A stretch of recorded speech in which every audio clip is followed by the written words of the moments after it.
अवधूत चिंतन श्री गुरुदेव दत्त श्रीपादराजं शरणं प्रपद्ये। औषधि कौन पिलावे गुरु बिन, औषधि कौन पिलावे, औषधि कौन पिलावे गुरु बिन, औषधि कौन पिलावे। भव व्याधि यह बहुत सतावे, भव व्याधि यह बहुत सतावे, सुध बुध भुलावे गुरु बिन, औषधि कौन पिलावे। ऐसो कौन कृपालु जग में, ऐसो कौन कृपालु जग में, आवागमन मिटावे गुरु बिन, औषधि कौन पिलावे गुरु बिन, औषधि कौन पिलावे।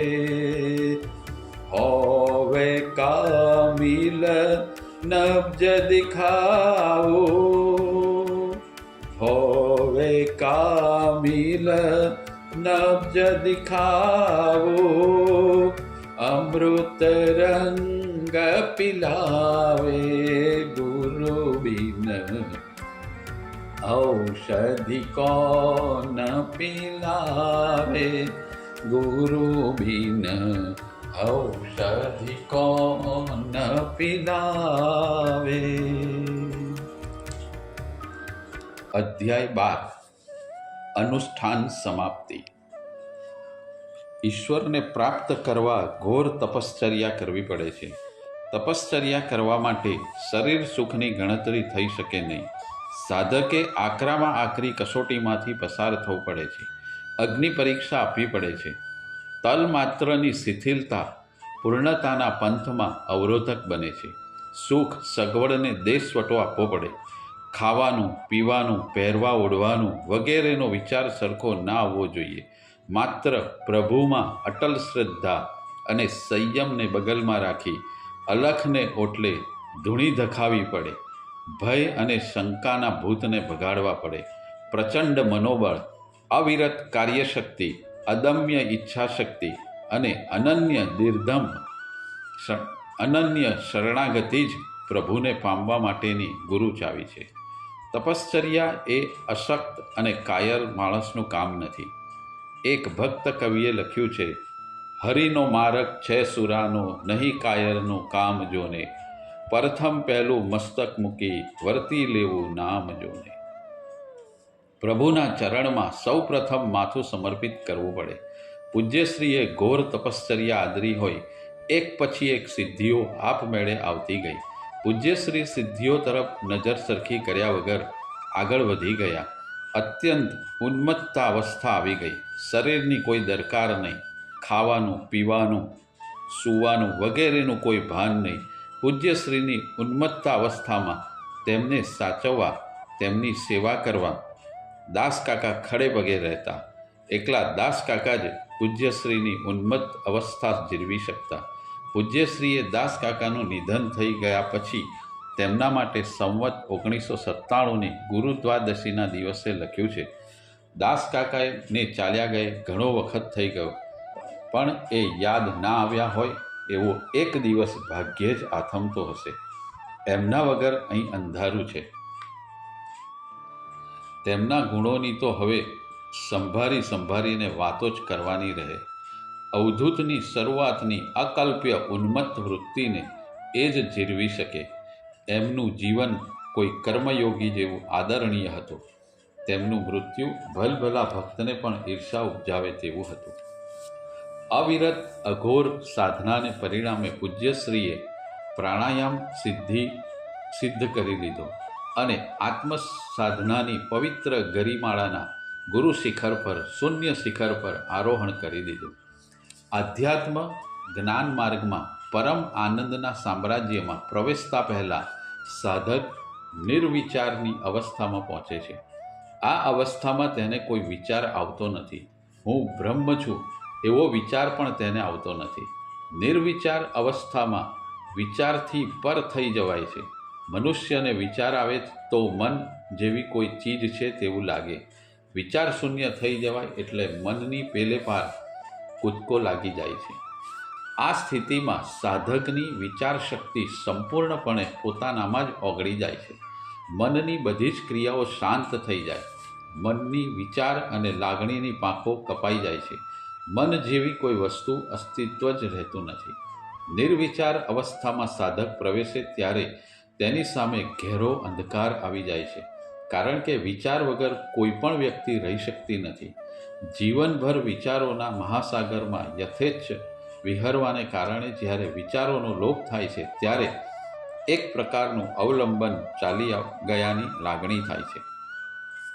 લાકડાના પુલ પર ચાલતા હોઈએ અને એકદમ પગ નીચેનું પાટિયું પડી જાય ત્યારે સર્જાતી નિરાધાર સ્થિતિ જેવી સ્થિતિ તત્ક્ષણે સાધકની થઈ જાય છે. સડસડાટ માર્ગ પર જતા હોઈએ અને અચાનક જ અંધારપટ છવાઈ જાય ત્યારે જેવી દિશા શૂન્યતા આવે તેવી સ્થિતિ સાધકની થઈ જાય છે. આ અવસ્થામાં સાધક એકદમ ખાલીપણું અનુભવે છે, રિક્તતા અનુભવે છે. કોઈ સાધક ભયથી થથરી જઈ પાછો ફરી જાય છે તો જેમ દરિયામાં ડૂબકી મારનારો મરજીવો ગૂંગળાઈ જઈને વેંતભર દૂર રહેલા રત્નોનો ભંડાર મેળવી શકતો નથી, તેમ તે આત્મજ્ઞાનથી વંચિત થઈ જાય છે. પરંતુ જો તે અવસ્થાને હિંમતભેર નિહાળે, તેમાં ટકી રહેવાનો પ્રયત્ન કરે તો તેનાથી આગળના પરમ આનંદના સામ્રાજ્યમાં પ્રવેશ કરવાનું અશક્ય રહેતું નથી. એ નિસંશય છે. સાધકની આ નિર્વિચાર અવસ્થાને શૂન્યાવસ્થા, શૂન્ય શિખર કહે છે. આ અવસ્થાએ આત્માનંદના લોકમાં પહોંચવા માટેના સમયને કેટલાક આત્માની અંધારી રાત કહે છે, કેટલાક એને અંધારી ટનલ કહે છે. કેટલાક સાધકોને આ ટનલ પસાર કરતા ક્ષણો પણ નથી લાગતી તો કેટલાકને લાંબો સમય લાગે છે. આ સમયનો આધાર સાધકની સાધનાની તીવ્રતા ઉપર છે. શૂન્ય શિખરની પ્રાપ્તિ પછી જ આત્માની અનુભૂતિ થાય છે. પૂજ્યશ્રીએ સ્વની અનુભૂતિ કરી લીધી. આત્માના આનંદમાં રમમાણ થઈ ગયા. આત્મજ્ઞાન પામી ચિરંજીવ થઈ ગયા. સાધનાના સર્વોચ્ચ શિખરે પહોંચી ગયા.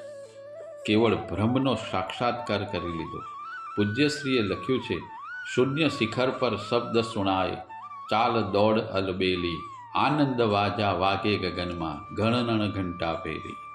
વળી પૂજ્યશ્રીએ એક જગ્યાએ લખ્યું છે, શૂન્ય શિખર પર ચડી નિહાળ્યો વીજળીનો ચમકાર. ગુરુ લીલામૃતના અર્જુનને આત્મજ્ઞાન થાય છે ત્યારે તેનો અનુભવ તે દત્ત ભગવાન સમક્ષ વર્ણવે છે. તે ખૂબ જ સચોટ શબ્દમાં પૂજ્યશ્રીએ વર્ણવ્યું છે.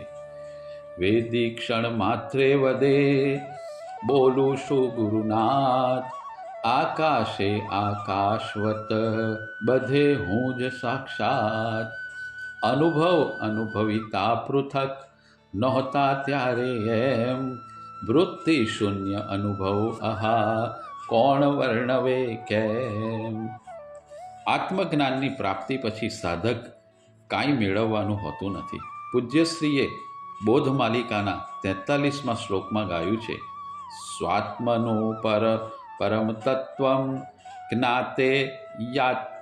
જ્ઞાતે ચાત્મતિ નો પર, સ્વસ્મિન જ્ઞાનેન જ્ઞાનવ્યમ પ્રાપ્તવ્યમ કાર્યમેવ વા. પોતાના આત્માથી કોઈ ઉત્તમ તત્વ જ નથી અને આત્માને જાણવા જેવી બીજી કોઈ મોટી વસ્તુ નથી. પોતાને જાણ્યા પછી બીજું કાંઈ પણ જાણવાનું, પ્રાપ્ત કરવાનું કે કોઈ કર્મ કરવાનું રહેતું જ નથી. પૂજ્યશ્રીએ રંગ હૃદયના દત્તપ્રણતિ સ્તોત્રમાં દત્તાત્રેય ભગવાનને પરબ્રહ્મ સ્વરૂપ જાણી સ્તુતિ કરી છે.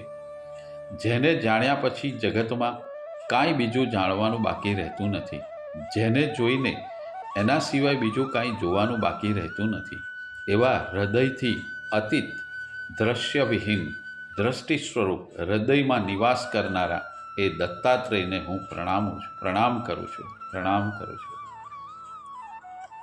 એક દિવસ સાયર, દિવેર, મીઢોળ વગેરે ગામના ભક્તો આવ્યા. કુટીરની નજીકના લીમડાની નીચે તથા આજુબાજુની ઝાડી સાફ કરી નાખી. હવે પૂજ્યશ્રી અનુષ્ઠાનથી પરવારી રોજ સાંજે આ લીમડા નીચે બેસવા લાગ્યા. અહીંથી નર્મદા માતાના દર્શન સારી રીતે થતા હતા. આજુબાજુના ગ્રામીણ લોકો સ્થાનમાં આવતા પોતાને સૂઝે તે સાફસૂફી કરતા અને પૂજ્યશ્રીની સામે લીમડા નીચે આવીને બેસતા. પહેલાં ભયંકર લાગતું સ્થળ હવે ચોખ્ખું અને પવિત્ર લાગતું હતું. જે લોકો બાપજીને બાવલો કહેતા તે હવે બાપજી કહેતા થઈ ગયા. પૂજ્યશ્રીમાં અલૌકિક બ્રહ્મત્વ વિલસતું દેખાતું. પૂજ્યશ્રીના સંપર્કમાં આવનારા અનાયાસે જ સાત્વિકતાની ગંગામાં નાહવા લાગ્યા.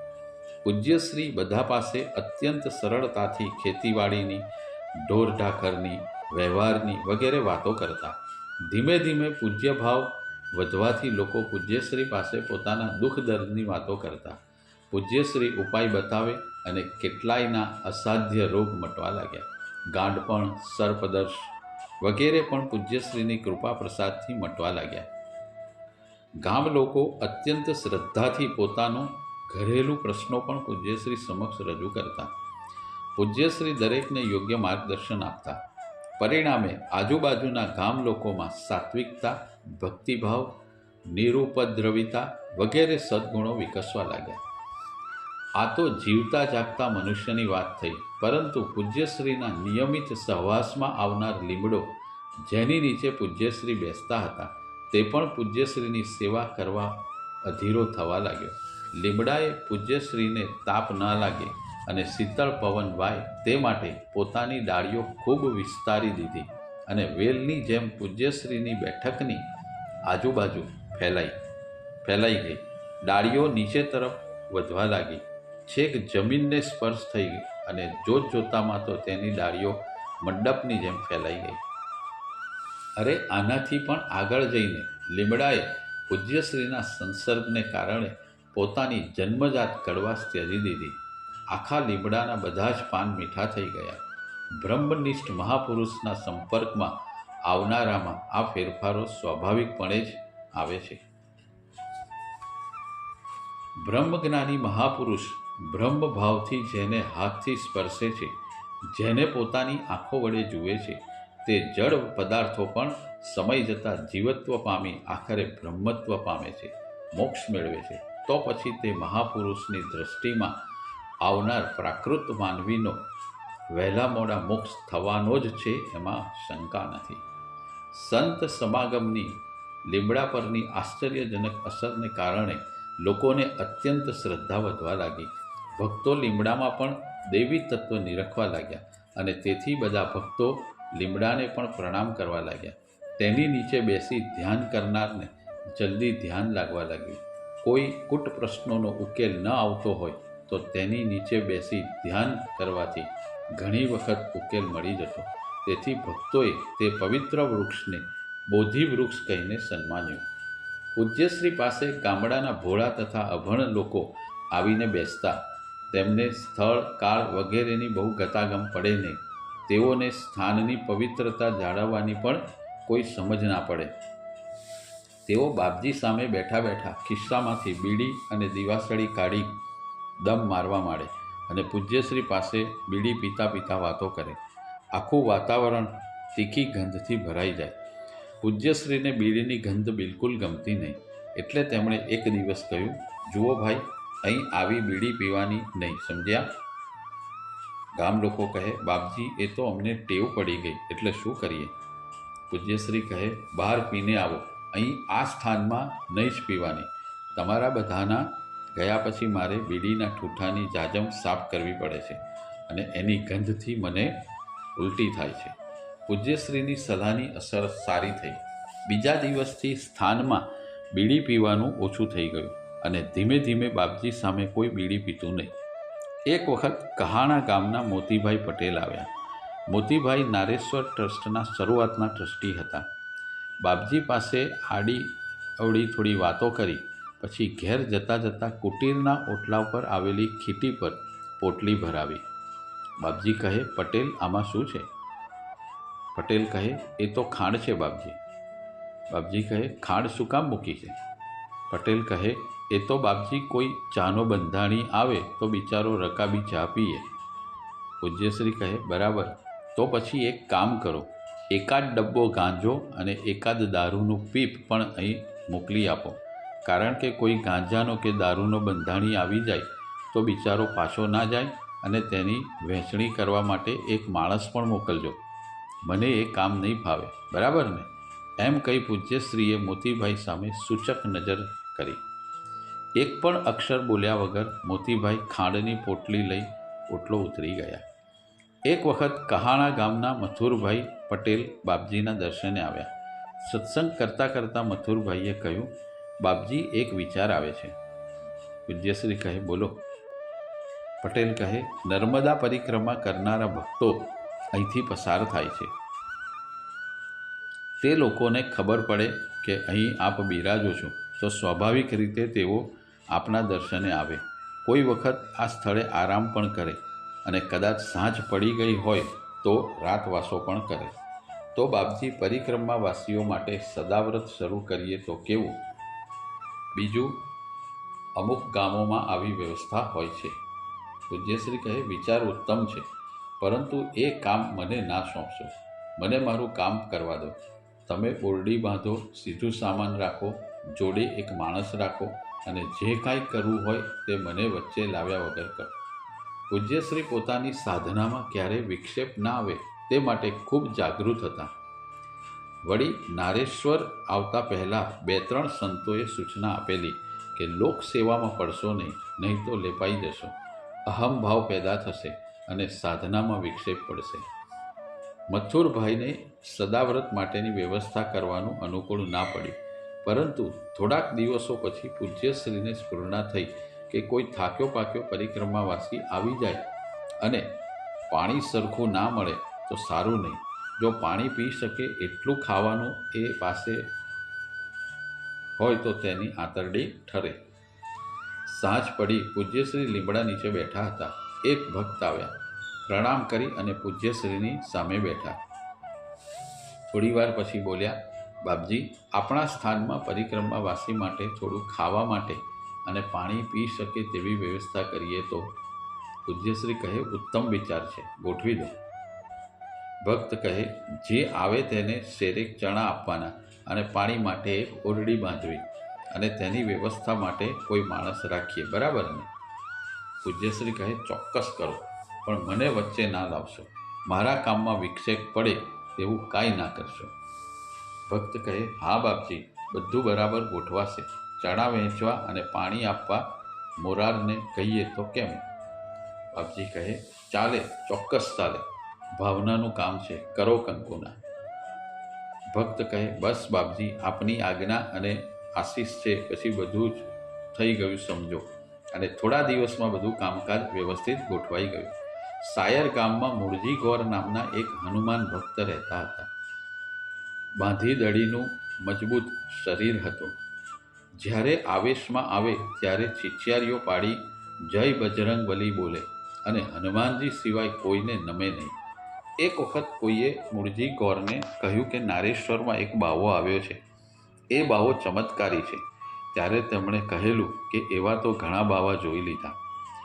આ વાત કોઈ ભક્તે પૂજ્યશ્રીને કરી એટલે પૂજ્યશ્રી મીઠું મલક્યા અને બોલ્યા, એમને કહો, તમારા મૂળજી ગોરને જઈને એમ કહો કે તમારા હનુમાનજી નારેશ્વરના દેરે બેઠા છે. પેલો ભક્ત ઘેર જઈ ગોરને મળ્યો અને કહ્યું, ગોર બાપા, પેલો બાવો કહેતો હતો કે તમારા હનુમાનજી નારેશ્વરના દેરે બેઠા છે, એટલે ત્યાં હનુમાનજીના દર્શન કરવા જાઓ. મૂળજી ગોરને તો હળહળતું અપમાન લાગ્યું. તેને થયું, આ બાવલો શું સમજે છે? ગોરે હાથમાં દંડો લીધો અને નારેશ્વરની વાટ પકડી. હાથમાં દંડો, મોંમાં બીડી. નસકોરા ફૂલેલા, આંખો લાલ ચોળ અને મગજમાં ગરમી, આ ભાથું લઈ તેઓ ધમધમ કરતા નારેશ્વર સ્થાનના છેડા સુધી આવ્યા. જેવા સ્થાનમાં જવા ડગલું ભર્યું કે હાથમાંથી દંડો પડી ગયો. દંડો કેવી રીતે પડી ગયો તે ગોર સમજ્યા નહીં. દંડો લેવા તેઓ નીચા વળ્યા અને જેવો હાથ લાંબો કર્યો કે મોંમાંથી બીડી સરકીને નીચે પડી ગઈ. હાથ દાઝ્યો, ઝટકો મારીને હાથ પાછો ખેંચી લીધો. દંડો અને બીડી ત્યાં જ રાખી ગોર અંદર ગયા. સ્થાનમાં તો ગયા ગુસ્સાભેર. બાપજી સામું જોયું તો ત્યાં બાપજી હતા જ નહીં, ત્યાં તો હનુમાનજી બેઠેલા હતા. ગોરે આંખો ચોળી પોતાના હાથ પર ચૂંટીઓ ખણી, પણ હનુમાનજી જ દેખાયા. હનુમાનજી મીઠું મીઠું હસતા હતા. ગોરદેવ તો ભાવાવેશમાં આવી ગયા અને ચિચિયારી પાડી બાપજીના ચરણોમાં આલોટી પડ્યા. ખાસ્સી વાર સુધી દંડવત પ્રણામ કર્યા. મંગલ મૂર્તિ મારુતિ નંદન, મંગલ મૂર્તિ મારુતિ નંદન, सकल अमंगल मूल निकंदन, सकल अमंगल मूल निकंदन, मंगल मूर्ति मारुति नंदन.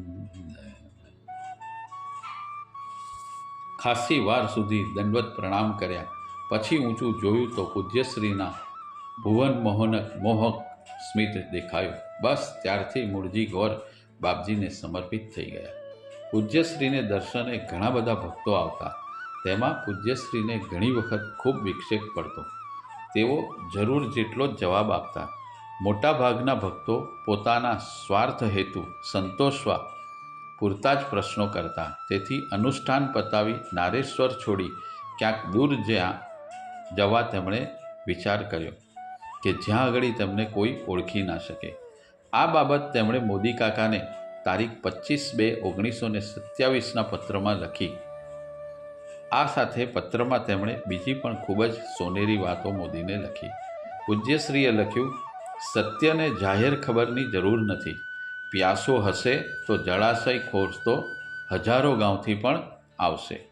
અભ્યાસ અને અનુભવ બેમાં ઉત્તર દક્ષિણ ધ્રુવ જેટલું અંતર છે. એક કણ અનુભવ હજારો ખાડી અભ્યાસ કરતાં પણ વધારે કિંમતી છે. ટીકાની આંખો બાજુએ રાખી દરેક ભગવાનના બધા જ સ્તોત્ર તરફ ભક્તની દૃષ્ટિથી નિહાળો અને અંદરનો ભક્તિરસ જ પીવો.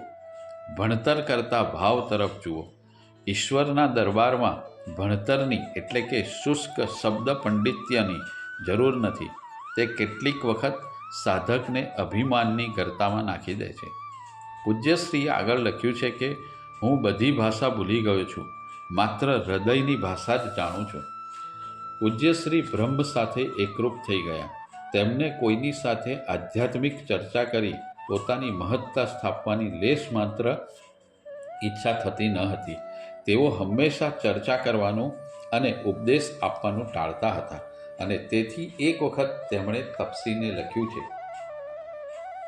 હું મૂરખ નાદાન સંતો, હું મૂરખ નાદાન, હું મૂરખ નાદાન સંતો, હું મૂરખ નાદાન.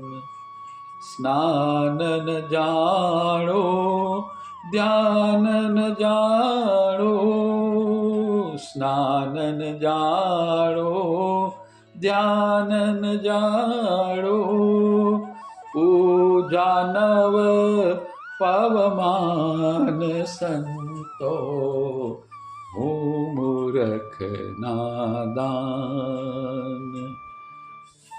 મંદિર જાઉં ન મસ્જિદ જાઉં, મંદિર જાઉં ન મસ્જિદ જાઉં, દત્ત દ્વાર હું શ્વાન સંતો, હું મૂરખ નાદાન, હું મૂરખ નાદાન સંતો, હું મૂરખ નાદાન.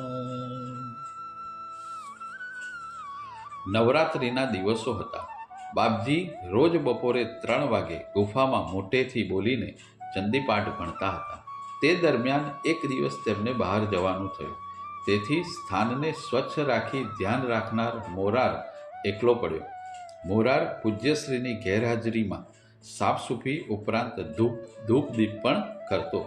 સવારમાં આખું સ્થાન સુપેરે સાફ કરી ધૂપદીપ વગેરે કરીને જમી લીધું. પછી એક લીમડા નીચે આડે પડખે થયો. બપોર થઈ, સૂરજ માથા પર આવ્યો. તેની આંખો ખુલી ગઈ. તેને ચારે બાજુ વેરાન અને ભેકાર લાગ્યો. કોઈ કરતાં કોઈ માણસ દેખાતું ન હતું. તાપને કારણે પક્ષીઓ માળામાં કે ઝાડની બખોલમાં લપાઈ ગયા હતા. મોરારને જાણે ચારે દિશાઓ ખાવા આવતી હોય તેમ લાગ્યું. તે બેઠો થઈ ગયો. 2 બાંકડો થઈને ચારે બાજુ જોવા લાગ્યો. થોડો પાછો જઈ થડને અંઢેલીને બેઠો, પણ ગભરામણ વધી ગઈ. તેને થયું હમણાં કોઈ પાછળથી આવશે, તેથી તે આગળ આવતો રહ્યો. તેને થયું કે આ ભયંકર વગડો તેને ગળી જશે. તે પરસેવે રેબઝેબ થઈ ગયો. શરીર કાંપવા લાગ્યું. તેને ભયંકર બીક લાગવા માંડી. એટલે તે જલ્દીથી ગુફા પાસે જતો રહ્યો. ત્યાં તો તેને ગુફામાંથી પૂજ્યશ્રીનો સ્પષ્ટ અવાજ આવતો હોય તેમ લાગ્યું. પૂજ્યશ્રીનો મોટેથી ચંડીપાઠ કરતો અવાજ હતો. મોરારને અત્યંત આશ્ચર્ય થયું.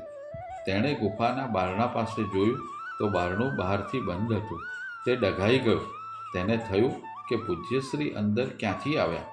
બારણાની તિરડમાંથી જોયું તો અંદર કોઈ હતું નહીં. તે ગાળો થઈ ગયો. પૂજ્યશ્રીનો ચંડીપાઠ કરતો અવાજ સ્પષ્ટ આવતો હતો. શું કરવું તે સૂઝતું નહીં. તે લીમડા પર ચડી ગયો. ત્યાં પણ અવાજ આવતો હતો. ત્યાંથી ગુફાના ધાબા પર કૂદ્યો. ધાબા પર કાન મૂક્યો તો પણ અવાજ ચાલુ જ હતો. ગુફાની આજુબાજુ બધે ફરી વળ્યો. અવાજ ચાલુ જ હતો. તે દિગ્મૂઢ થઈ ઓટલે બેસી ગયો. તેનો ગભરાટ ક્યાં ગયો તે તેને ખબર ન પડી. આ સમય દરમિયાન સાંજ પડવા આવી. 2-4 માણસો નદીના ભાઠામાંથી ઉપર ચડી આવ્યા. લીલોડ તરફ જતા દેખાયા. ધીમી અવરજવર ચાલુ થઈ અને પૂજ્યશ્રીનો અવાજ બંધ થઈ ગયો. પૂજ્યશ્રીની ગેરહાજરીમાં મૂળજી ગોર ત્યાં સૂવા આવતા. રાત પડતા તેઓ આવ્યા. મોરારે બધી વાત કરી એટલે ગોર બોલ્યા, ગાંડિયા, તારો ડર દૂર કરવા જ બાપજી ગુફામાં ચંડીપાઠ કરતા સંભળાતા હતા. અરે પણ બહારથી ગુફા બંધ હતી અને અંદર બાપજી છે જ ક્યાં? પૂજ્યશ્રી તો સૂક્ષ્મ શરીરે અહીં હાજર જ છે.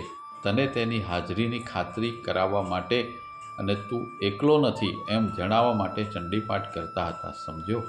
મૂળજી ગોળે તેને સમજાવ્યો. મોરાર આશ્ચર્યચકિત થઈ ગોર સામે જોઈ રહ્યો. સણિયાદ ગામના શિવલાલ સોનીને એક વખત જબરી આર્થિક તાણ પડી. તેને પોતાની અત્યંત પૈસાની ખૂબ જરૂર હતી. તેઓ તેમના સગાવાલાને ત્યાં ફર્યા પણ કોઈએ દાદ આપી નહીં. તેથી તેઓ રણાપુર આવી દાસકાકા આગળ રડી પડ્યા. દાસકાકાએ તેમને ₹2000 આપ્યા. વાતને સારો એવો સમય વીતી ગયો પણ શિવલાલે પૈસા આપવાની ચેષ્ટા કરી નહીં. એટલે દાસકાકાએ ઉઘરાણી કરી. વારે ઘડીએ ઉઘરાણી કરવા છતાંય શિવલાલે મચક આપી નહીં. તેથી ના છૂટકે દાસકાકાએ કરજણ કોર્ટમાં દાવો મૂક્યો. કોર્ટની મુદતો પર મુદતો પડવા લાગી. શિવલાલ સોનીએ ખોટા સાક્ષીઓ ઊભા કરી બનાવેટી પહોંચો કોર્ટમાં રજૂ કરી. એટલે દાસકાકા બેચેન બની ગયા. એ દરમિયાનમાં પૂજ્યશ્રી નારેશ્વર આવી ગયા હતા. એક દિવસ તેઓ પૂજ્યશ્રી સમક્ષ ગળગળા થઈ બોલ્યા, બાપજી, શિવલાલે ખોટા સાક્ષી ઊભા કર્યા છે અને કોર્ટના ધક્કા વધી ગયા છે. પૈસા મળવાની શક્યતા નથી લાગતી. હું શું કરું? બાપજી કહે, દાસકાકા, ચિંતા ના કરો. એ બધો ભાર ભગવાનને સોંપી તેનું ભજન કરો. દાસકાકા કહે, પણ બાપજી, શિવલાલે ખોટી પહોંચો પણ કોર્ટમાં આપી દીધી છે. પૂજ્યશ્રી કહે, જુઓ દાસકાકા, તમારું લેણું ખોટું થશે નહીં, અને જો એવું લાગતું હોય તો અવધૂત તમારો જામીન છે, જાઓ. આ દાવો ઘણી મુદતો સુધી પહોંચ્યો. ત્યાર પછી એક મુદતે દાસકાકા જરૂરી દસ્તાવેજો, બીજા અગત્યના કાગળો અને વકીલની ફી ₹25 તે એક પોટલીમાં બાંધીને કરજણ જવા નીકળ્યા. ગાડી કરજણ મુકામે આવી એટલે તેઓ લાકડી અને છત્રી લઈને ઉતરી ગયા. ચાલતા ચાલતા પોટલી યાદ આવી. તેઓ એકદમ ગભરાઈ ગયા. તેમના હોશકોશ ઉડી ગયા. તેઓ લગભગ દોડતા સ્ટેશને ગયા અને આખી ગાડીના બધા ડબ્બા જોયા, પણ પોટલી મળી નહીં. તેઓ એકદમ હતાશ થઈ ગયા. તેઓ મનોમન બોલી ઉઠ્યા, શું અત્યારે એ તો ગઈ? દાસકાકા અત્યંત નિરાશ થઈ ગયા. તેમને થયું કે રૂપિયા તો ઠીક, પણ દાવાના અગત્યના કાગળિયા વગર તેઓ હારી જશે અને લોકોમાં મારી હાંસી થશે. તેમના હૃદયના ધબકારા વધી ગયા. આ કપરા સમયે તેમણે ગુરુદેવને યાદ કર્યા. તેમણે મનોમન પૂજ્યશ્રીને પ્રાર્થના કરી, હે ગુરુ મહારાજ, હવે હું શું કરું? હું તો લૂંટાઈ ગયો. મારી આબરૂના ધજાગરા થશે.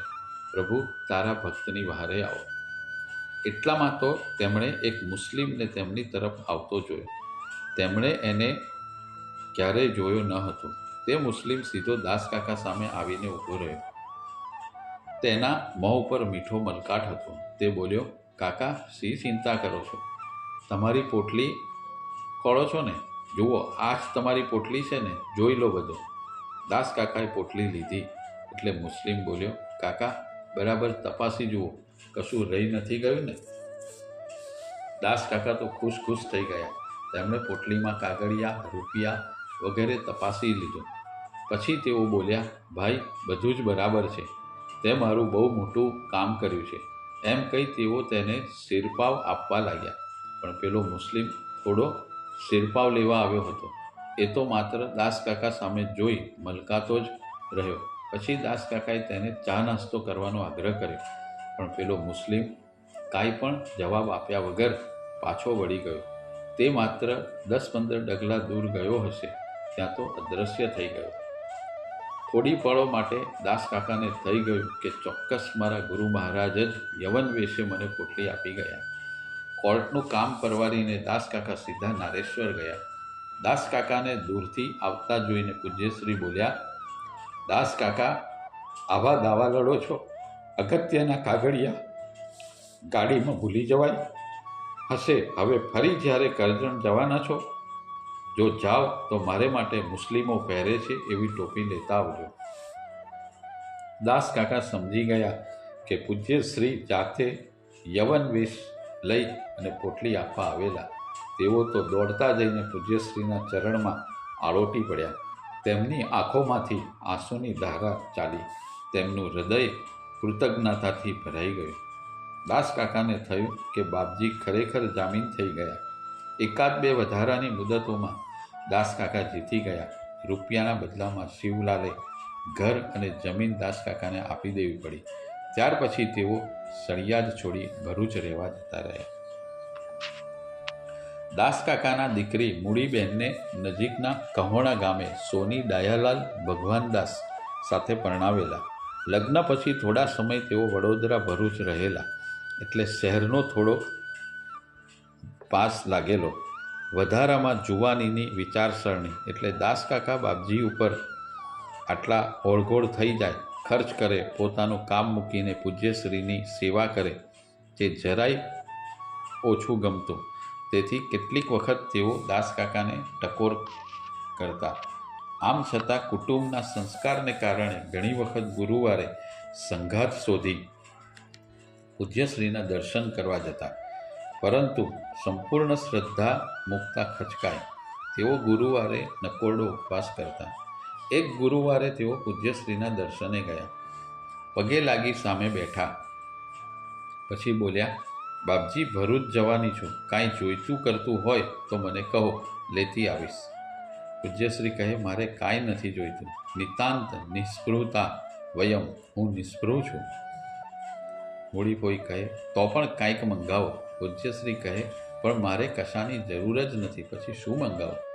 મૂડીબેને જીત પકડી. તેઓ બોલ્યા, મારા સંતોષ માટે પણ કાંઈક મંગાવો. ત્યારે પૂજ્યશ્રી કહે, સારું, ધૂપ લેતા આવજો. થોડા દિવસ પછી મૂડીબેન પૂજ્યશ્રીને ધૂપ આપ્યો. એટલે બાપજી બોલ્યા, જુઓ બેન, હું રોજ સવારે 8 થી 9 ધૂપ કરું છું. જો એ ધૂપની સુગંધ છેક તમારે ઘેર કહોણામાં આવે તો સમજો કે તમારો ધૂપ દેવના સ્થાનમાં પહોંચ્યો છે. મૂડીબેન થોડું હસ્યા અને આ વાતને મસ્કરીમાં લઈ લીધી. તેમને થયું કે નારેશ્વરથી 3 માઇલ દૂર કહોણા સુધી તો વળી સુગંધ આવતી હશે. તેઓ કહોણા પહોંચી ગયા અને બાપજીએ કહેલી વાત ભૂલી ગયા. બીજે અઠવાડિયે ગુરુવારે નારેશ્વર જવા માટે કોઈ સંગાથ ના મળ્યો. તેમને નારેશ્વર ના જઈ શકવાથી દુઃખ થવા લાગ્યું. તેથી તેમણે ઘરનું કામકાજ સૂઝતું ન હતું. સવારના 8, સવા 8 થયા, પણ ચૂલામાં દેવતા પાડવાનું મન પણ થતું ન હતું. ઘડીમાં ઓટલે જાય ને ઘડીમાં ઘરમાં આવે, પછી સૂનમૂન થઈ પરસાળના ઉંબરા પર બેસી જાય. થોડી જ વારમાં તેમને એકદમ પવિત્ર ધૂપની સુગંધ આવવા માંડી. પહેલાં તો તેમણે ગણકાર્યું નહીં, પણ પછી તો આખું ઘર ધૂપની સુગંધથી ભરાઈ ગયું. તેમને ખૂબ સારું લાગવા માંડ્યું. તેમના હૃદયમાં આનંદ છવાઈ ગયો. એકદમ આશ્ચર્ય થયું. તેમને થયું કે આ ધૂપની સુગંધ ક્યાંથી આવે છે. તેઓ ઊભા થયા, અંદર ગયા. ત્યાં પણ ધૂપની સુગંધ હતી. તેમને થયું કે મેં તો ધૂપ કર્યો નથી, પછી આ સુગંધ ક્યાંથી આવે છે? કદાચ ધૂપ સળી લઈને ઉંદર આવ્યો હશે, તે ચૂલામાં પડી હશે. એટલે તેઓ રસોડામાં નજર કરી, પણ આજે ચૂલો જ ક્યાં પેટાવ્યો હતો. તેઓ બહાર નીકળ્યા. આડોશ પાડોશમાં પૂછ્યું. તે બધા હસવા લાગ્યા અને કહેવા લાગ્યા, અલીબુન, આપણા ગામમાં તો વળી કે દાડે ધૂપ થયો. ઘરની બહાર તેમને સુગંધ આવતી ન હતી, પણ જેવા ઘરમાં બેઠા કે વળી પાછી મહેક શરૂ થઈ ગઈ. તેઓ ગૂંચવાઈ ગયા. એટલામાં બહારથી કોઈએ તેમને પૂછ્યું, અલી મૂડી, તું નારેશ્વર નથી ગઈ? અને એ જ પળે તેમને બાપજીએ કહેલું યાદ આવ્યું કે હું રોજ 8 થી 9 ધૂપ કરું છું.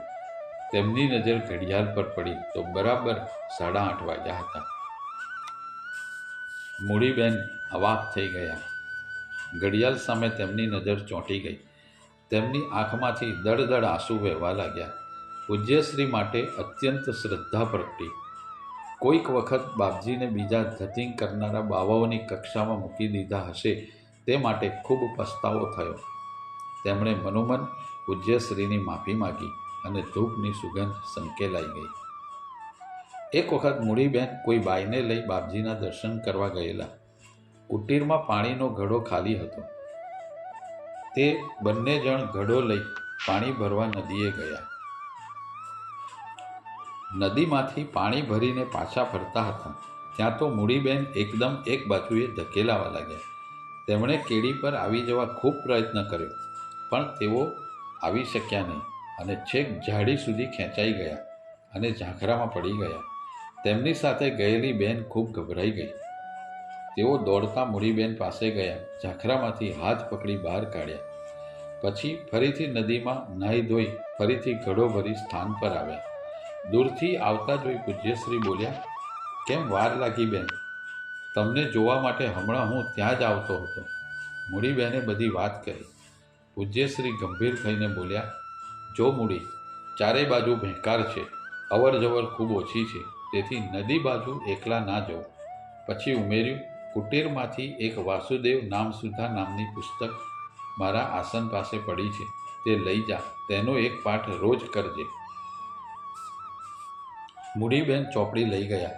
તેમણે પૂજ્યશ્રી બોલ્યા, ગભરાશો નહીં, હવે કાંઈ થશે નહીં. સાંજ પડતા પહેલાં તેઓ કહોણા પહોંચી ગયા. તે સાંજે પૂજ્યશ્રી નદીમાં સ્નાન માટે ગયા. ત્યારે ખૂબ ધમકાવતી ભાષામાં બોલ્યા, હરામખોર, અહીં આવનારને સતાવે છે. તારામાં તાકાત હોય તો મને સતાવ. ખબરદાર, હવે પછી કોઈ ભક્તને સતાવ્યો છે તો તારી ખબર લઈ નાખીશ. આમ થોડા દિવસ પૂજ્યશ્રી આ દુષ્ટ તત્વને ધમકાવતા રહ્યા. ત્યાર પછી ક્યારેય કોઈ પણ ભક્તને આવી તકલીફ પડી નથી. સાયર ગામનો કાયમ ખાન નામનો એક મુસલમાન પૂજ્યશ્રીનો પરમ ભક્ત હતો. તે અત્યંત સીધો હતો. આ મુસલમાન નર્મદા સ્નાન કરીને જ પૂજ્યશ્રી પાસે જતો. માંસ મચ્છી ક્યારેય ખાતો નહીં, કોઈ વ્યસન કરતો નહીં, હંમેશા ધોયેલા કપડાં પહેરીને જ પૂજ્યશ્રી પાસે આવતો. કાયમ ખાન રોજ સવારે વહેલો નારેશ્વર આવી જતો. રેવા સ્નાન કરી સ્થાનમાં આવી જતો. ત્યારબાદ ચારેય બાજુ વાળી જોડીને સાફ કરતો. નદીનું પાણી ભરી લાવીને વૃક્ષોને પીવડાવતો. પૂજ્યશ્રીની ટપાલ લેવા લીલોડ કે કરોલ ઉમંગભેર જતો. આમ તે પૂજ્યશ્રીની ખૂબ સેવા કરતો. પૂજ્યશ્રી ક્યારેક કાયમ ખાન પાસે જુદી જુદી જાતના વેલાઓ અને પાંદડા મંગાવતા. તેને ઉકાળી પૂજ્યશ્રી તેનો નાશ લેતા. ત્યારબાદ કાયમ ખાન પૂજ્યશ્રીને આ વેલાનો શેક પણ કરતો. એક વખત કાયમ ખાન પૂજ્યશ્રી માટે થોડા જાંબુ લેતો આવ્યો. પૂજ્યશ્રીએ ખાતા ખાતા કહ્યું, કાયમ, જાંબુ સરસ છે. બીજા દિવસે કાયમ ખાન આખો થેલો ભરીને જાંબુ લેતો આવ્યો. એટલે પૂજ્યશ્રી ખૂબ હસ્યા અને બોલ્યા, અરે, મેં તો તને જાંબુ વધારે લાવવા માટે ક્યાં કહ્યું હતું? મને તો જાંબુ જોઈએ તો એક સંકલ્પ કરવાની સાથે એક ખટારો ભરીને જાંબુ આવી જાય. તે નકામાં આટલા બધા જાંબુ વીણ્યા. એક દિવસ સવારે કાયમ ખાન ગણપતિસિંહને લઈને સ્થાનમાં આવ્યો. તેમણે દૂરથી કુટીરને પ્રણામ કર્યા. બંને જણ નદીએ ગયા. બંને જણે શૌચાદી પરવારી નદીમાં સ્નાન કર્યું. ત્યારબાદ ભીને કપડે પાણીની બહાર આવ્યા. ત્યાં એક મોટો પથ્થર પડ્યો હતો. કાયમ ખાન એ પથ્થર નદીના વહેણ નજીક લઈ જવા માટે તેની નીચે હાથ નાખ્યો. પથ્થર નીચે એક મોટો સાપ હતો. તે કાયમ ખાનને કરડ્યો. કાયમ ખાને હાથ ખેંચી લીધો. એટલામાં તે સાપ સડસડાટ જતો રહ્યો. સાપને જોઈ કાયમ ખાને મોટી ચીસ પાડી. ચીસ સાંભળી ગણપતસિંહ દોડતો આવ્યો. કાયમ ખાન બોલ્યો, ગણપત, મને આ સાપ કરડ્યો છે. એમ કહી તેણે લોહી નીતરતી આંગળી બતાવી. આટલી વારમાં કાયમ ખાન ખૂબ ગભરાઈ ગયો હતો. તેને થયું કે બસ હવે હું બચીશ નહીં. જોત જોતામાં ટોળું થઈ ગયું. બધા જાત જાતના સૂચનો કરવા લાગ્યા. કોઈ કહે કરજણ ડૉક્ટર પાસે લઈ જાઓ, કોઈ કહે ભુવા પાસે લઈ જાઓ. કાયમ ખાન ધીમે ધીમે ભાન ગુમાવવા લાગ્યો. તેની આંખો ચક્કર થવા લાગી. તે અર્ધ બેભાન અવસ્થામાં બોલ્યો, મને બાપજી પાસે લઈ જાઓ. એટલું કહી તે લગભગ બેભાન થઈ ગયો. ગણપતસિંહ અને બીજા લોકોએ તેને પૂજ્યશ્રીની કુટીર નજીક લાવી ભોંય પર સુવાડ્યો. કુટીરમાં પૂજ્યશ્રી ધ્યાનમાં બેઠા હતા. કુટીર બહાર કોલાહલ થતાં તેઓ બહાર આવ્યા. પૂજ્યશ્રીને જોઈ ગણપતસિંહ બોલ્યો, બાપજી, કાયમને સાપ કરડ્યો છે. પૂજ્યશ્રીએ જોયું કે કાયમને ઝેર ચડવા માંડ્યું છે. તેમણે કમંડળમાંથી જળ પ્રોક્ષણ કર્યું. પછી બોલ્યા, ગણપતસિંહ, જમીનમાં ખાડો કરો અને તેનો હાથ તેમાં નાખી ખાડો માટીથી ભરી દો. ગણપતસિંહે જમીનમાં ખાડો કર્યો અને કાયમ ખાનનો હાથ તેમાં દાટી દઈ બાકીનો ભાગ માટીથી ભરી દીધો. થોડી વારે કાયમને જાગૃતિ આવવા લાગી. તેણે આંખો ખોલી. ધીમે ધીમે તે સ્વસ્થ થવા લાગ્યો. એટલે પૂજ્યશ્રીએ હાથ બહાર કાઢવા કહ્યું. ગણપતસિંહે તેનો હાથ બહાર કાઢ્યો. હવે કાયમ ખાન સ્વસ્થ થઈ ગયો હતો. તેણે ખૂબ કૃતજ્ઞતાપૂર્વક પૂજ્યશ્રીને પ્રણામ કર્યા. પછી પૂજ્યશ્રી બોલ્યા, ગણપત, ધોળી કરેણના ફૂલ લસોટીને તેની પર લગાડજો. બધાએ પૂજ્યશ્રીને નમસ્કાર કર્યા અને પોતપોતાના માર્ગે પડ્યા. અનુષ્ઠાન પૂર્ણ થયું. અનુષ્ઠાન પૂર્ણ થયા પછી સ્વાભાવિક જ તેના ઉદ્યાપનનો વિચાર આવ્યો. ઉદ્યાપન કરવું એટલે તેની પાછળ ખર્ચ થાય અને ખર્ચ માટે કોઈને કહેવું પડે. પોતે તો પૈસાને અડકતા પણ નથી. કોઈને પણ આર્થિક ભાર નાખવો તે તેમને ઉચિત લાગ્યું નહીં. કોઈની પાસે માગવાની તો કોઈ શક્યતા જ ન હતી, કારણ કે તેઓ અપરિગ્રહ વ્રતધારી હતા. તેમને મનમાં ને મનમાં આખો દિવસ ગડમથલ થવા લાગી. અનિર્ણિત અવસ્થામાં પૂજ્યશ્રી રાત્રે સૂઈ ગયા. વહેલી સવારે પૂજ્યશ્રી સ્વામી મહારાજ તેમના સપનામાં આવ્યા અને બોલ્યા, તે નિષ્કામ તપ કર્યું છે, માટે પરંપરાગત ઉદ્યાપન વિધિની કોઈ જરૂર નથી. તે 108 પારાયણ નર્મદા કાંઠે કર્યા છે, એટલે 108 દિવસમાં નર્મદા પરિક્રમા કર, એ જ તારું ઉદ્યાપન છે. બાપજીને એકદમ શાંતિ થઈ ગઈ. તેમણે પરિક્રમા માટેની તૈયારી વિચારવા માંડી. ક્યારે નીકળવું, ક્યાંથી શરૂ કરવું વગેરેનું આયોજન કરવા માંડ્યું. ચંપલ પહેરવા કે નહીં તે પૂજ્યશ્રી નક્કી કરી શકેલા નહીં. તેના અનુસંધાનમાં ગોધરાથી પગરખાં આવ્યા તે તેમણે બીજાને આપી દીધા. એક ભક્તે તેમને માટે લાકડાની પાવડી આણી હતી. પૂજ્યશ્રીએ વિચાર્યું કે ચામડું પહેરવું નથી અને લાકડાની પાવડીથી લાંબુ ચાલવું શક્ય ના બને, તેથી અડવાણા પગે જ ચાલવું. થોડા વખતમાં પગની ચામડી બહેરી થઈ જશે, એટલે ટેવાઈ જશે. પરિક્રમા પહેલાં ચાતુર્માસ સાકોરીના ઉપાસની બાબાના સાનિધ્યમાં કરવાનું નક્કી કર્યું. પરંતુ તેમને એક રાત્રે પૂજ્ય સ્વામી મહારાજ સપનામાં આવ્યા અને આદેશ આપ્યો કે તું પહેલાં દક્ષિણ દિશામાં જા, ત્યાં ગાડો તારી રાહ જુએ છે, તેને મળ અને 17 પછી પરિક્રમા શરૂ કર. પૂજ્યશ્રી મૂંઝવણમાં મુકાઈ ગયા. ગાંડો કોણ તેની તેમને ખબર ન હતી. તેઓ દક્ષિણ દિશામાં ક્યાં જવું તે સમજાયું નહીં, પરંતુ પૂજ્ય સ્વામીનો આદેશ હતો એટલે કોઈ પણ વિચાર કર્યા વગર નીકળી જવું. તેમને થયું કે ગુરુદેવ આદેશ આપ્યો છે એટલે જ તેની વ્યવસ્થા પણ એ જ કરશે. પૂજ્યશ્રીએ નારેશ્વરથી ધામા ઉઠાવ્યા અને દક્ષિણ દિશા તરફ પ્રયાણ શરૂ કર્યું. ભરૂચ આવી પૂજ્ય સ્વામીશ્રીના કેટલાક ભક્તોને પૂછપરછ કરતાં ખબર પડી કે ગાડા મહારાજ મહારાષ્ટ્રના નિઝામ રાજ્યમાં આવેલા મનમાડ થઈને સાતોના ગામની જોડે આવેલા વાંકડી ગામે દૂધના નદી કિનારે ચોમાસું કરવાના છે. પૂજ્યશ્રીએ વિચાર્યું કે અનુષ્ઠાનોત્તર પૂજ્ય માજીના દર્શન કરી પછી વાંકડી જઈ ત્યાંથી નર્મદા પરિક્રમા માટે નીકળીશ. તેથી તેઓ ગોધરા તરફ પ્રયાણ કર્યું. રસ્તામાં અંબાલાલ વ્યાસે બળજબરીથી પૂજ્યશ્રીને ઉતારી દીધા. ત્યાંથી બીજે દિવસે પૂજ્ય માજીના દર્શન કરવા માટે ગોધરા ગયા. પૂજ્ય માજી પાસે ગોધરા 2 દિવસ રહ્યા. ત્રીજે દિવસે નીકળી મુંબઈ ગયા. ગોધરાથી નીકળતી વખતે શરીરમાં તાવ હતો. બીજે દિવસે સાંજે 4 વાગ્યાની ગાડીમાં બેસી સવારે 5 વાગે ચિતલી સ્ટેશને ઉતર્યા. ત્યાંથી પૂજ્ય ઉપાસની બાબાના દર્શન કરવા માટે લગભગ 12 માઇલ ચાલીને સાકોરી ગયા. દર્શન કર્યા. ઉપાસની બાબાએ તેમને જેટલું રહેવું હોય તેટલું રહેવા કહ્યું. ત્યાં જમવા માટે એક વીસી ચાલતી હતી, તેમાં પૈસા લઈને જમાડતા હતા. પૂજ્યશ્રી પાસે પૈસાની તો વાત જ ક્યાં હતી. તે વાતનો ખ્યાલ મેનેજરને આવી ગયો. તેમણે કહ્યું તેઓ જ્યારે જમશે ત્યારે તમને બોલાવશે. પૂજ્યશ્રી કહે ભલે, વાંધો નહીં. પૂજ્યશ્રી 12 માઇલ ચાલેલા. તેની ખૂબ થાક લાગેલો હતો. વધારામાં આગલા દિવસે માત્ર 5 કેળા ખાધા હતા, તેથી ભૂખ કકડીને લાગી હતી. ગુરુવાર પણ હતો. મેનેજર સાહેબ જમવા બેસતી વખતે પૂજ્યશ્રીને બોલાવવાનું ભૂલી ગયા. પૂજ્યશ્રી તેમને યાદ તો કેમ કરાવે, પરંતુ સાંજે લગભગ 4 વાગે મેનેજરને યાદ આવ્યું કે સાધુ મહારાજ જમ્યા નથી. તેથી તેમણે એક માણસ પાસે પૂજ્યશ્રીને વીસીમાં બોલાવ્યા. થોડું તીખું શાક અને રોટલી ખાધા. ભાત ખલાસ થઈ ગયો હતો. અર્ધ ભૂખ્યા રહી રાત પસાર કરી દીધી. સવારે પ્રાતઃકર્મ પરવારી નાહવા કૂવા પર ગયા. ત્યાં ઘણા બધા પાણી ભરતા હતા, તેથી પોતાને કારણે કોઈને ખોટું થવું પડે તે માટે ત્યાંથી 3 માઇલ દૂર આવેલા એક વહેણામાં સ્નાન કર્યું.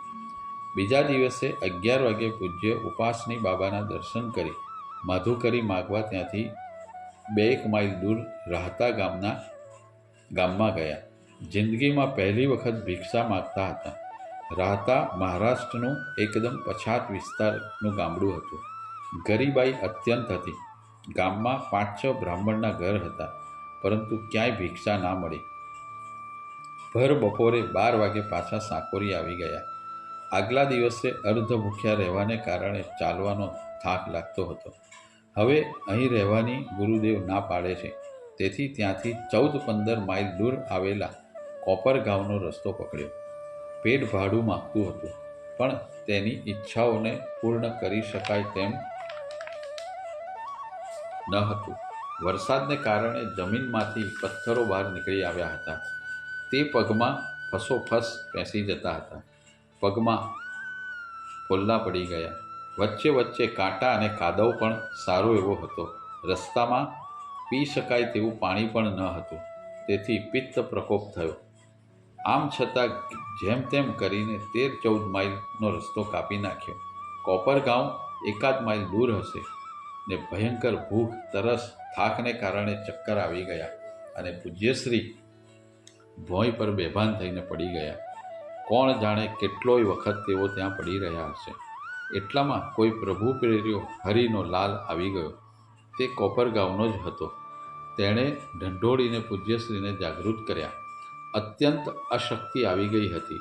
હવે માત્ર ગોદાવરીનો પુલ ઓળંગવાનો હતો. ગોદાવરીમાં પૂર આવ્યું હતું અને પૂરના પાણી પુલ ઉપરથી લગભગ 1.5 ફૂટ જેટલા ઉપર વહેતા હતા. પેલા ભાઈએ પૂજ્યશ્રીને હાથ પકડી પુલ પાર કરાવ્યો. પુલ ઉતરીને ત્યાંથી નજીકમાં આવેલા દત્ત મંદિરમાં પૂજ્યશ્રીને પેલો ભાઈ લઈ ગયો. મંદિરમાં પેસતા જ ત્યાંના મહારાજ બોલ્યા, બાવાજી, અહીં જગ્યા નથી. તમારે રહેવું હોય તો પેલા મુરલીધરના મંદિરમાં જાઓ. પૂજ્યશ્રી એ જ પડે પગથિયાં ઉતરી ગયા. પેલા પાસે આવેલા ભાઈને દયા આવી ગઈ. તેણે કહ્યું, બાપજી, હું સીધું આપું, તમે રાંધી લો. પૂજ્યશ્રી કહે, ભાઈ, કોઈ બ્રાહ્મણના ઘરનું હોય તો જ સ્વીકારું. આપનું સીધું મારાથી નહીં સ્વીકારાય. પેટમાં ભયંકર આગ લાગી હતી. મોં પાણી વગર સુકાઈ જતું હતું. શરીર પગ ઉપર ટકતું ન હતું. આંખો સમક્ષ કાળા પીળા દેખાતા હતા. છતાં સિદ્ધાંતમાં કોઈ બાંધછોડ નહીં. મરણ આવે તો બહેતર, પણ નિયમમાં કોઈ પ્રકારની શિથિલતાને અવકાશ નથી. મહાન પુરુષોની શક્તિ, મહાનતા, ધૈર્ય, ઓજસ જ્યારે વિપત્તિમાં હોય ત્યારે સોળે કળાએ ખીલતા હોય છે. જેમ કે અઘરું સામાન્ય સંજોગોમાં સુગંધ આપે છે, તેનાથી અનેક ગણી સુગંધ અગ્નિમાં પડતાની સાથે આપે છે. પૂજ્યશ્રીની જગ્યાએ બીજો કોઈ પણ હોત તો આપદ ધર્મના આંચળા હેઠળ પણ પેલા માણસની ભિક્ષાનો સ્વીકાર કરત. પરંતુ નિયમોનું અસીધાર વ્રત પાલન કરવું તે પૂજ્યશ્રી જેવા મહાત્માઓ જ કરી શકે. પૂજ્યશ્રીએ આના અનુસંધાનમાં તેમના એક મિત્ર અંબાલાલ વ્યાસને જુલાઈ 1927ના એક પત્રમાં લખ્યું છે, પણ મેં બ્રાહ્મણના ઘર જ્યાં સુધી હોય ત્યાં સુધી તમારે ત્યાંનું સીધું લઈ અને રાંધીને ખાવું. એ બ્રાહ્મણોનું અપમાન છે. બ્રાહ્મણો મને ધૂતકારી ભલે કાઢે, પણ મને બ્રાહ્મણને ત્યાંથી ભિક્ષા ન મળે એટલા ખાતર હું તમારું સીધું ન જ સ્વીકારું. આ પ્રમાણે કહેતા પેલા માણસ બોલ્યો, મહારાજ, તમને દેહની બહુ કિંમત હોય તેવું લાગતું નથી. આનો કોઈ પણ જવાબ આપ્યા સિવાય પૂજ્યશ્રીએ મુરલીધરના મંદિરનો રસ્તો પકડ્યો. મંદિરમાં પુરાણ ચાલતું હતું. ત્યાં 2 મિનિટ પૂજ્યશ્રી બેઠા. પછી બહાર નીકળી બ્રાહ્મણના ઘરની તપાસ કરવા માંડી. એક ઘરેથી થોડું ખાવાનું મળ્યું. પૂજ્યશ્રીએ પ્રેમથી આરોગ્યું અને દત્તનામ સ્મરણની એક પ્રત તેને પ્રસાદી તરીકે આપી. રાત પડી. સૂવાનો પ્રશ્ન હતો. એક ઘરના ઓટલે રાત કાઢી નાખી. અત્યંત થાક અને પગે ચડી ગયેલા ગોઠલાનું દર્દ તેમને ઊંઘવા દે તેમ ન હતું, પણ આરામ કર્યા વગર ચાલે તેમ પણ ન હતું. સવાર પડી. નદીએ નાહવા જવાની પણ શક્તિ ન હતી. છતાં જેમ તેમ કરી ગોદાવરીમાં સ્નાન કર્યું. શરીર કામ કરતું ન હતું. તેમની સ્થિતિ એકદમ અસહાય હતી. કમર સુધીના પાણીમાં ગયા. સૂર્ય અર્ઘ્ય આપ્યો. પછી 2 હાથ જોડી આંખો મીચીને ગુરુદેવને પ્રાર્થના કરી, હે ગુરુ મહારાજ, હે પ્રભુ, તારે આ શરીર લેવું હોય તો લઈ લે. મારે હવે તેની જરાય જરૂર નથી. આમ છતાં પણ જો તને આ શરીરને ટકાવવાની આવશ્યકતા લાગતી હોય તો ચાલવાની શક્તિ આપ. મારે ગુરુ પૂર્ણિમા સુધીમાં વાંકડી પહોંચવું છે. સ્નાન કરી લીધું. થોડું નિત્યકર્મ કર્યું અને એકદમ ચમત્કાર સર્જાયો.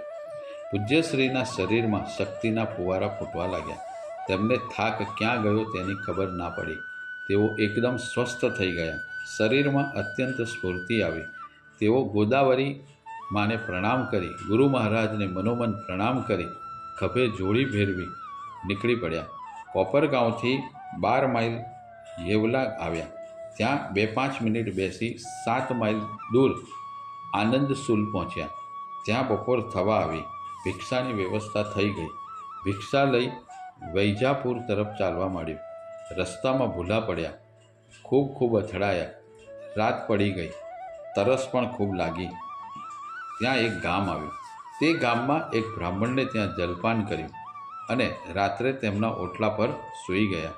સવારે ત્યાંથી 4 માઇલ દૂર આવેલા ગોદાવરી રેલવેના શહેર ગાંવ પહોંચ્યા. સ્ટેશન પર ખબર કાઢતા જાણ્યું કે હજી 110 માઇલ ચાલવું પડશે. ત્યાંનો સ્ટેશન માસ્તર તેલંગી બ્રાહ્મણ હતો. તેણે પૂજ્યશ્રીને ભિક્ષા કરાવી અને સાટોનાની ટિકિટ કરાવી આપી. બપોરની ગાડીમાં બેસાડ્યા. પૂજ્યશ્રી સાટોના ગામે ઉતર્યા.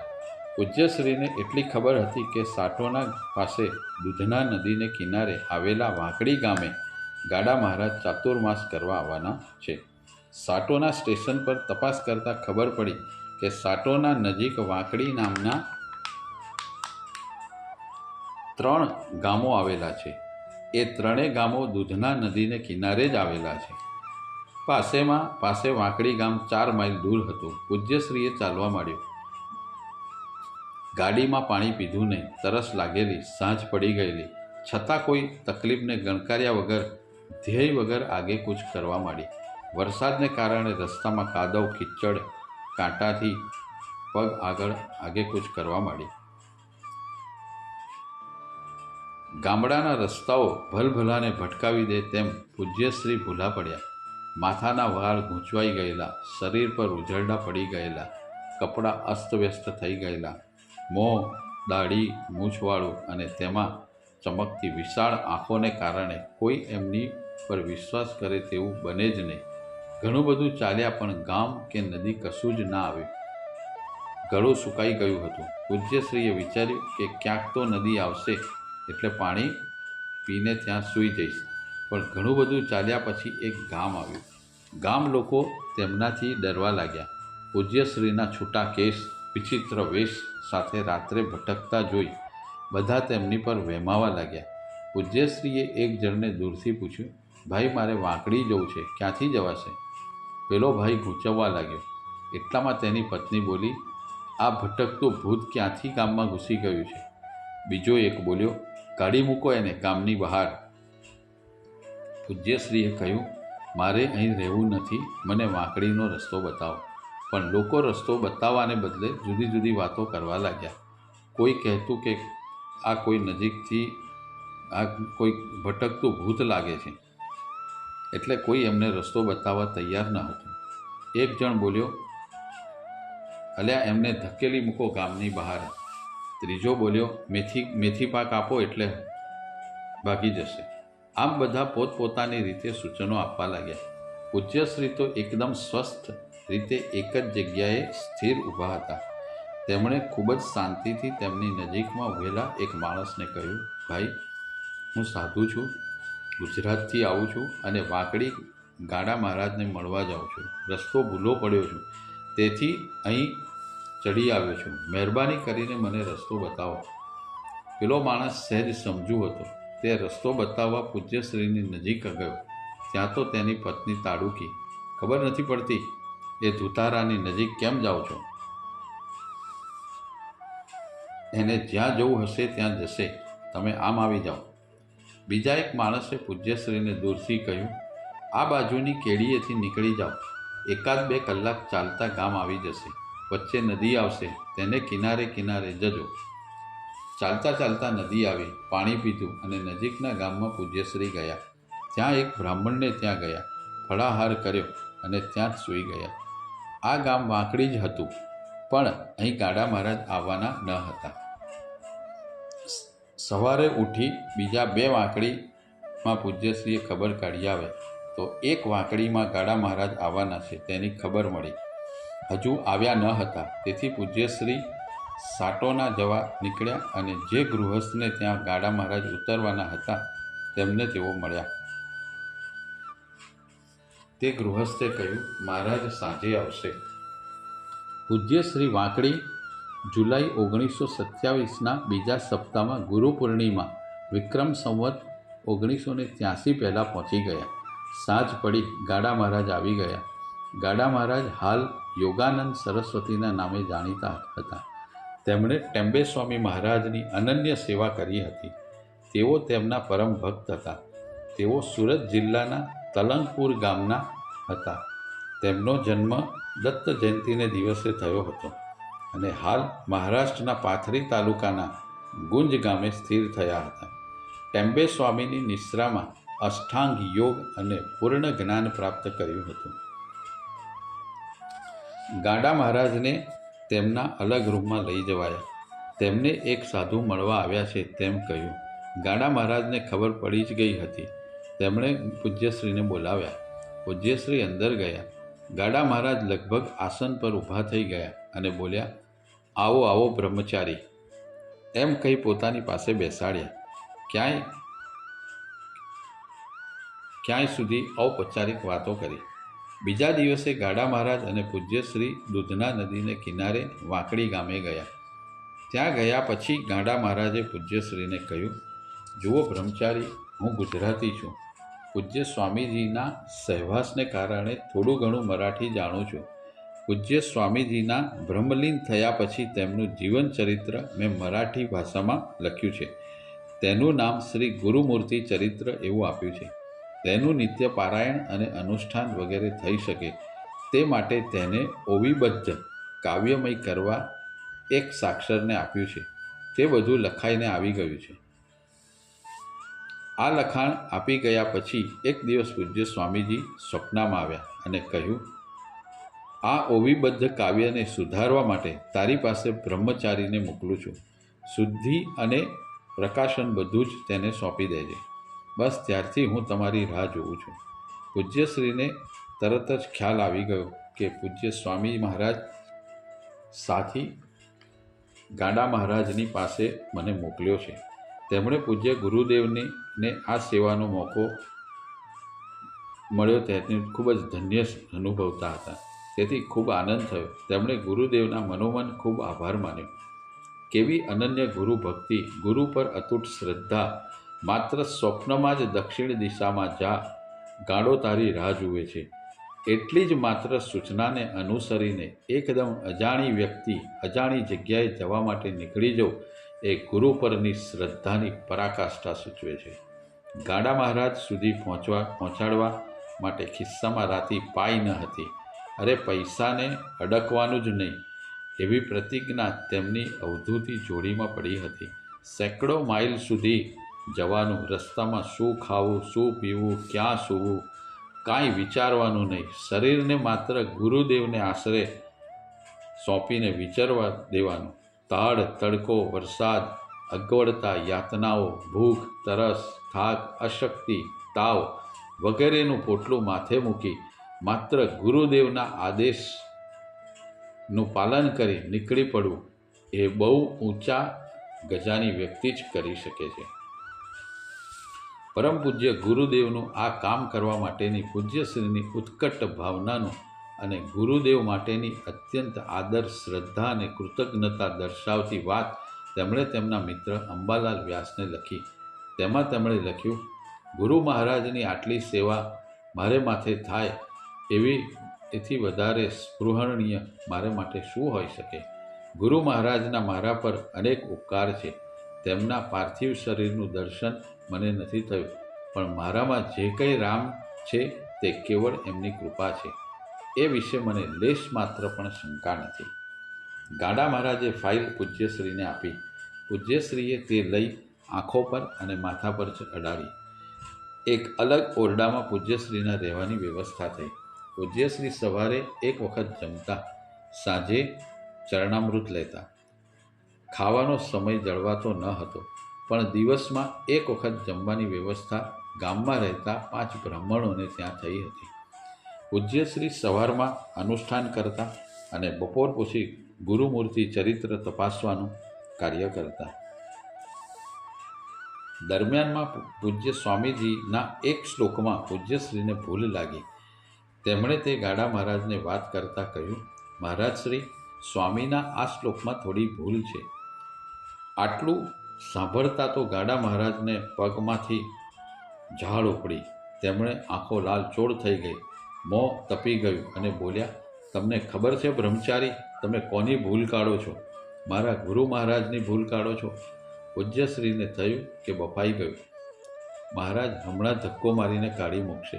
એટલે પૂજ્યશ્રીએ ખૂબ જ સ્વસ્થતાથી અને ધીમેથી કહ્યું, ના મહારાજ, હું એમ નથી કહેતો. આ તો થોડી લખવામાં ભૂલ છે. તે તરફ આપનું ધ્યાન દોર્યું. આ સાંભળી ગાડા મહારાજ શાંત થયા. તેમણે ગુરુદેવ માટે કોઈ કપાતી વાત સાંભળી શકતા નહીં. તેમને મન ગુરુદેવ સર્વસ્વ હતા. તેમની એવી ખાતરી જ હતી કે ગુરુદેવ એટલે પૂર્ણ પુરુષ અને પૂર્ણ પુરુષથી ભૂલ થાય જ નહીં. પૂજ્યશ્રી ગાડા મહારાજની અનન્ય ગુરુ ભક્તિથી પ્રભાવિત થઈ ગયા. તેમણે ગાડા મહારાજ માટે અત્યંત પ્રેમ લાગણી ઉભરાઈ. તેથી શ્રી ગુરુ લીલામૃતના ઉપાસના કાંડમાં લખ્યું છે, ગાડા સમ ગુરુ ભક્તના દીઠો બીજે ક્યાંય, વારી જાઓ તન નામ પર વંદન કરું સદાય. ગાડા મહારાજ ઈચ્છતા હતા કે પૂજ્યશ્રી ગુરુમૂર્તિ ચરિત્ર સુધારી ભરૂચ છપાવી ને પછી વિદાય લે, પરંતુ પૂજ્યશ્રીને એ અનુકૂળ ન હતું. ગાડા મહારાજની અત્યંત અનિચ્છા છતાં સુધારવાનું કામ પરવારી યોગ્ય સ્થળેથી નર્મદા પરિક્રમા શરૂ કરી દેવી અને પરિક્રમા પૂર્ણ કર્યા પછી જ છપાવવાનું કામ પૂર્ણ કરવું, એમ પૂજ્યશ્રીએ નક્કી કરી લીધું. ગુરુમૂર્તિ ચરિત્ર સુધારી દીધું. પછી પૂજ્યશ્રીએ ગાડા મહારાજને ગ્રંથ સુપ્રત કર્યો. ગાડા મહારાજ ખૂબ જ ખુશ થઈ ગયા. તેમણે ગ્રંથને માથા પર અરકાડી છાતી સરસો ચાપ્યો. પછી ખોળામાં મૂકી બોલ્યા, બ્રહ્મચારીજી, આપે મારી ઉપર અનહદ ઉપકાર કર્યો છે. હું તેનો કોઈ બદલો વાળી શકું તેમ નથી. ગુરુદેવની આપની પર અસીમ કૃપા ઉતરો તેવા આશીષ આપું છું. પૂજ્યશ્રીએ કહ્યું, મહારાજ શ્રી, આ કામ તો પરમ પૂજ્ય ગુરુદેવે જ સોંપેલું છે અને ગુરુદેવે આપેલું કામ કરવાની ખૂબ મજા પડે. એમાં આપને ઉપકારવશ થવાની જરૂર નથી. પછી થોડી વાર રહી પૂજ્યશ્રી બોલ્યા, હવે હું આપની રજા લઈશ. મારે પરલી વૈજનાથના દર્શન કરી જ્યોતિર્લિંગના દર્શને જવું છે. ત્યાંથી નાગનાથ મહાદેવના દર્શન કરી પરિક્રમા માટે નીકળી પડીશ. ગાડા મહારાજે કહ્યું, બ્રહ્મચારી, આપ આ ગ્રંથ ભરૂચ ખાતે છપાવડાવીને નિશ્ચિંતાથી પરિક્રમા કરો તો કેમ? પૂજ્યશ્રી કહે, મહારાજ, હવે પરિક્રમા કરવી એવું મને અંદરથી લાગ્યા કરે છે. તેથી બીજા કોઈ કામમાં મન ચોંટશે નહીં. ગાડા મહારાજે કહ્યું, તો એક કામ કરો, વૈજનાથના દર્શન કરી આવો, પછી અહીં થોડું રોકાઈને જજો. પૂજ્યશ્રી કહે, સારું. બીજે દિવસે શ્રાવણ વદ નોમને સંવત 1983 દિવસે પૂજ્યશ્રીએ વાંકડી છોડ્યું.